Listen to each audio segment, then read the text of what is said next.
What's up mga achop? Welcome back sa akong channel. At doon na napod tayo video karon. Kabahin sa drone nga Holy Stone HS105 EIS. Napalit na ako ni siya mga achop sa online shop nga Lazada. Na-order na ako siya September 28 tapos niabot siya og October 12. So ang expected na ko ani ang ilang gibutang sa October 16 pataas, pero nasayo siya niabot mas maayo. Walay gimbal lang iyang camera mga achop, pero naa siya electronic image stabilization. So kung hangin siya, dili maapektuhan ang iyang video quality. So ang iyang video pod support siya og 4K sa 30 frames per second og 1080p sa 60 frames per second. Nanay siya follow me mode mga achop og orbit mode o return to home. Tapos ang flight time sa iyang manual mabot daw siya og 23 minutes. Kung ipakita sa inyo ang unboxing ug kung unsaon nato pag setup ug dili na nato dugay-dugayon pa. Tara na.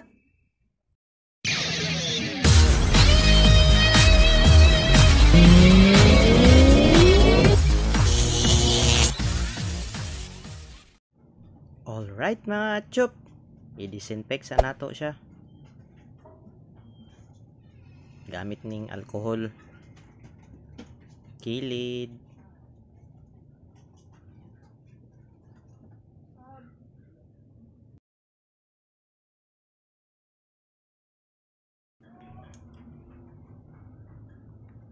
sa likod. Pag human, abrihan na nato mga atchop. Punta, walay bato. Bugat-bugat ra ba siya? Sino nangyari?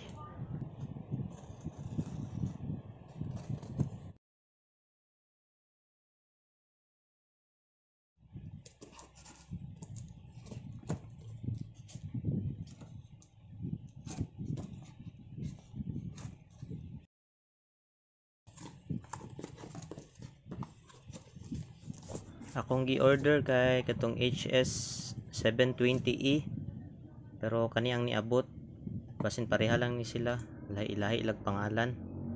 So tanaw nato mga chop na siya 4K,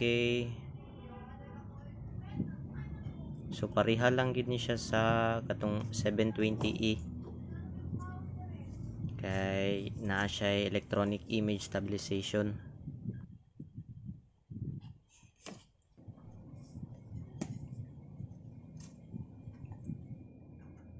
Barihan nato diri sa kilid.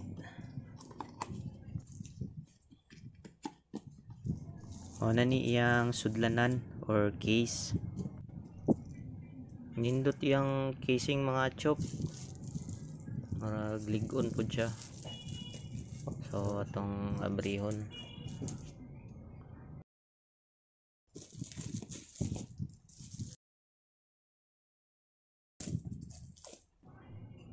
Gamay lang pud siya, so dili siya lisod dalon.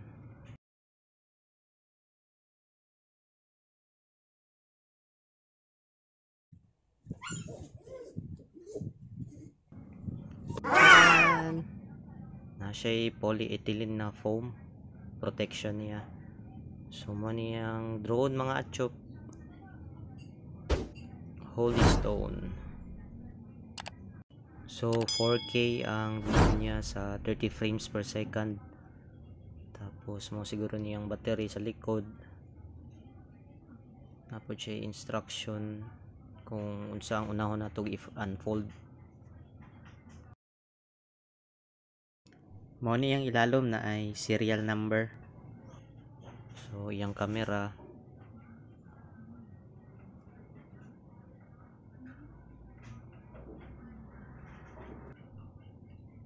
na siya optical flow sensor sa tunga ug kaning LED light duha ka buok.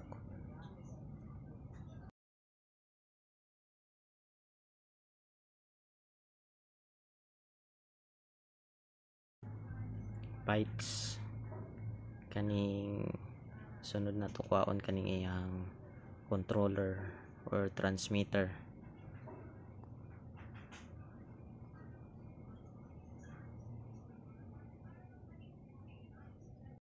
Pag human mao siguro niyang accessories mga chop.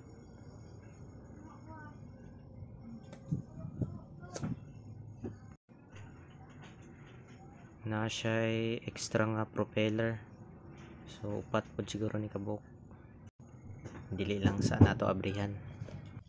Kuman napuday siya'y extra nga battery mga chop. Ito, so napod siya'y screwdriver para pang change ni siya sa propeller. Abrihan nato ni yang battery, maayo kay na siya'y extra nga battery. So 2800 milliamperes yung battery. Okay, sulod. So mo ni yang charger mga chop. Duha gid yang charging port. So pwede na to i-charge ning duha ka battery sabay.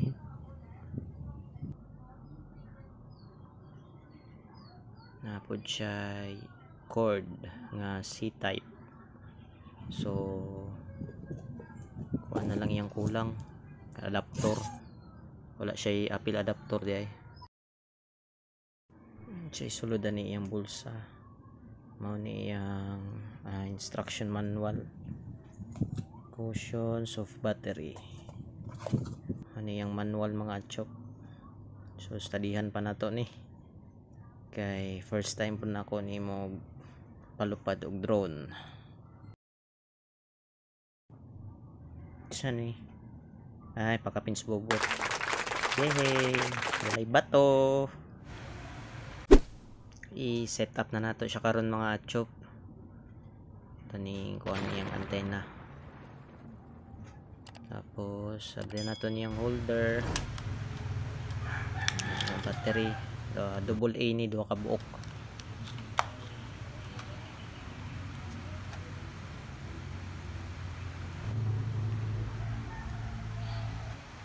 Una na to unfold iyang likod tapos sa tubangan pareha pa diri sa pikas. So pag balik na to, i-fold na to, iuna na to ang sa tubangan. Pwede siya butangan og micro SD card mga chop, maximum of 128 gigabytes. Tapos iyang camera nga EIS.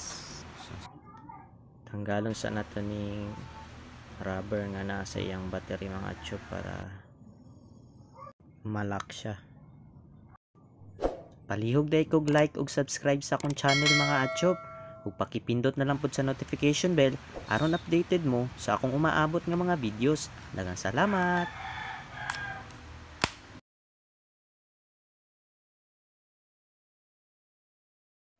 Ano yang holder sa iyang cellphone. So biraw na to ni.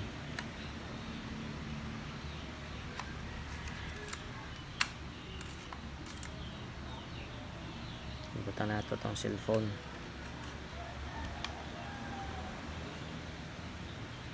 Pag human, i-tilt lang na ito pasaka para di siya matagak.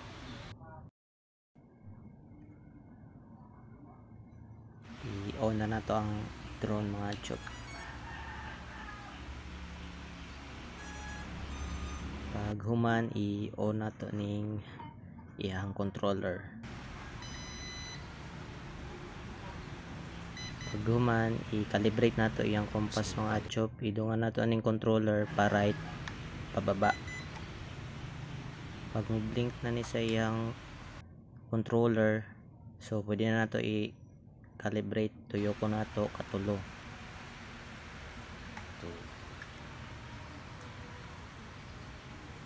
Pag human, pababa pod katulog yapon. 1 2 pato na to para chop yun. Tapos nag solid ang iyang mga lights. Pag human, i-connect na nato atong cellphone sa drone. So ato ang i-open yung wifi. Tapos makita na itong Holy Stone. Connecting. Okay, connected na siya mga chop. Pag human, i-open na to ang application. i-download din ninyo ni sa Google Play mga atsyop ning iyang application nga Ophelia Go. Pagkuman pindutan nato ning Go, next, tapos kini-click. Atsyop, connected na ang cellphone og drone. Pwede na nato ni paandaran mga atsyop, pero zero iyang GPS nya, iyang signal mga atsyop quick. Siguro kay naa lang sulod sa balay, pero testingan na nato paandar. Pinduton nato ning lock button. Atsyop, inana lang pag setup mga atsyop. Di lang sana ko ni paluparon kay basig moabot ni dito sa Kisame. First time pa man ako magpaandar og drone dito na lang sa open field. Daghang salamat sa pagtan-aw mga atsyop.